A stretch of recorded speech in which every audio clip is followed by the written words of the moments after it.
Sebab kalau kita tak lalui fasa susah, kita tak lalui fasa diluka, bila pula kita nak belajar sabar? Bila kita nak belajar memaafkan? Bila kita nak belajar bersyukur dalam hidup? Ulama tasawuf bagi tahu macam ni.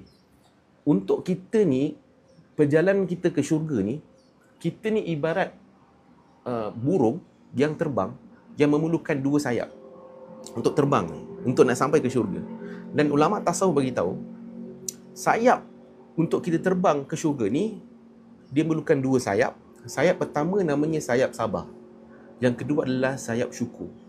Sabar dan syukur ni adalah sayap untuk kita ni terbang menuju syurga Allah Subhanahu Wa Taala.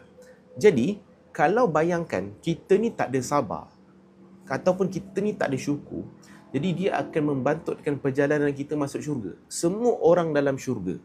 Semua orang dalam syurga. Bahkan para nabi dan rasul dan sahabat-sahabat, mereka ini ada sifat sabar dan syukur yang Allah train mereka untuk jadikan mereka ni deserve dapat syurga. Okey? Jadi, macam mana kita nak dapat sabar? Macam mana kita nak dapat syukur kalau tak ada ujian? Macam mana kita nak dapat sabar kalau tak ada orang sakiti kita? Takkanlah tiba-tiba kita pergi ketuk pintu jiran, Kak Leha, saya sabar hari ni. Tiba-tiba, mana boleh jadi macam tu? Kan? Kita banyak komplain dalam hidup kita. Tiba-tiba, macam mana kita nak belajar syukur kalau kita tak tengok nikmat yang ada depan mata kita? So somehow, apa yang Allah ambil dan apa yang Allah bagi, dua-dua tu adalah cara Allah nak ajar kita sabar dan juga syukur.